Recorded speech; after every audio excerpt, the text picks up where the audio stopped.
नमस्ते बच्चों, आज हम पढ़ेंगे कि जब कोई प्रतिबिंब बनता है तो उसका किरण आरेख किस प्रकार खींचा जाता है और उसके किरण आरेख को खींचने के लिए हमें किन किन नियमों का पालन करना पड़ता है। जैसे इसके लिए मुख्यतः हमारे पास 3 नियम हैं जिनको हम फॉलो करते हैं, 1, 2 और 3। ये 3 नियम हमें दर्शाते हैं कि जब हम पहले नियम की बात करते हैं कि जब कोई प्रकाश की किरण किसी मुख्य अक्ष के समांतर आती है, जब कोई प्रकाश की किरण किसी मुख्य अक्ष के समांतर आती है तो वो परावर्तन के पश्चात फोकस बिंदु से होकर गुजर जाती है, और चाहे वो अनंत से आ रही हो या किसी परिमित दूरी से आ रही हो, लेकिन जब वो मुख्य अक्ष के समांतर होगी तो वह परावर्तन के पश्चात फोकस बिंदु से होकर गुजरेगी। ठीक उसी प्रकार हमारा दूसरा नियम है, जैसे इसका अपोजिट कहलाता है कि जब कोई फोकस बिंदु से होकर आ रही है, प्रकाश की किरण जब किसी फोकस बिंदु से होकर आपके दर्पण पर आपतित होती है तो वह मुख्य अक्ष परावर्तन के पश्चात मुख्य अक्ष के समांतर गुजर जाती है। जब फोकस बिंदु से आती है तो मुख्य अक्ष के समांतर वो गुजर जाती है, और जब समांतर आती है तो फोकस बिंदु से होकर गुजर जाती है। तो ये दोनों एक दूसरे के अपोजिट हैं कि जब कोई प्रकाश की किरण मुख्य अक्ष के समांतर आ रही हो तो परावर्तन के पश्चात फोकस बिंदु से कोई गुजर जाएगी, और जब किसी फोकस बिंदु से होकर आ रही हो या उससे आती हुई प्रतीत हो रही हो तो परावर्तन के पश्चात वह मुख्य अक्ष के समांतर चली जाएगी। तीसरा नियम है कि जब कोई प्रकाश किरण वक्रता केंद्र से होकर गुजरती है,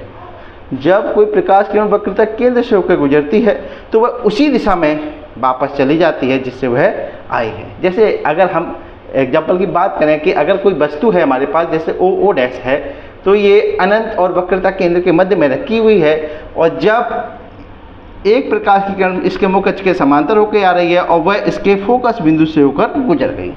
और ये हमारे पास पहला नियम लग गया।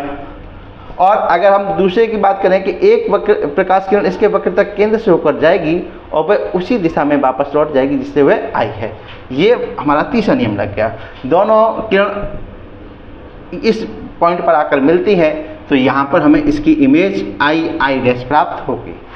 और यह केवल अवतल दर्पण के लिए ही नहीं, अगर हम उत्तल दर्पण की भी बात करते हैं तो उत्तल दर्पण में भी हमारी यही कंडीशन अप्लाई होती है कि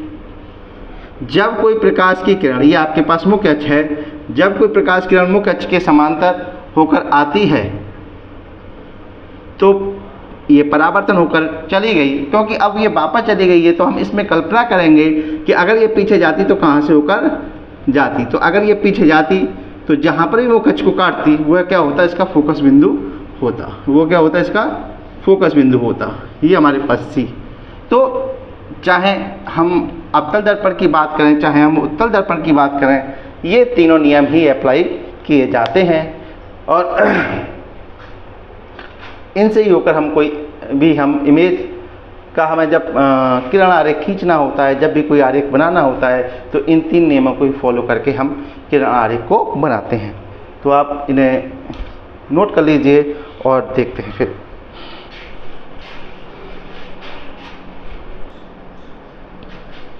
तो हम चाहें तो इन्हें नोट कर सकते हैं। पहला नियम, अगर हम ये देखें कि मुख्य अक्ष के समांतर, मुख्य अक्ष के समांतर आने वाली प्रकाश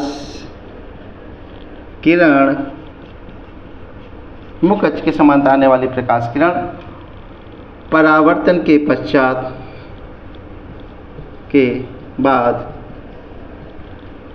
फोकस बिंदु से होकर चली जाती है,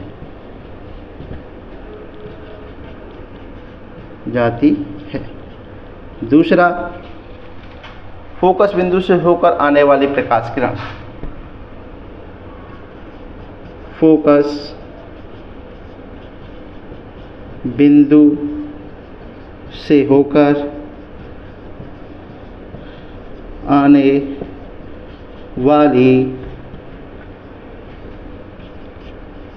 प्रकाश किरण परावर्तन के पश्चात के पश्चात मुख्य अक्ष के समांतर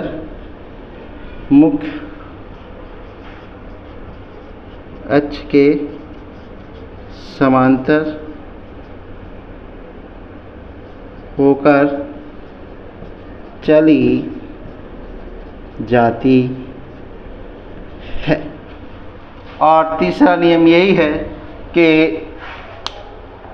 जो हमारे पास प्रकाश आपके जो वक्रता केंद्र से होकर आ रही है वो उसी मार्ग से वापस लौट जाएगी जब परावर्तन के पश्चात वक्रता केंद्र से आने वाली किरण परावर्तन के बाद उसी मार्ग से लौट जाती है। ये हमारे पास 3 नियम हैं और इनसे ही होकर हम किसी भी दर्पण के लिए हम प्रतिबिंब को प्राप्त कर सकते हैं, प्रतिबिंब का किरण आरेख खींच सकते हैं कि उसकी स्थिति कहाँ होगी, वह किस प्रकार का आकार का होगा, वस्तु से छोटा होगा या वस्तु से बड़ा होगा या सूक्ष्म होगा, या वो कहाँ पर बनेगा, अनंत पर बनेगा, या उसके बनने की स्थिति कहाँ होगी। इस सभी के हम इन 3 नियमों को फॉलो करके इन सारे क्वेश्चनों को अपने को हल कर सकते हैं।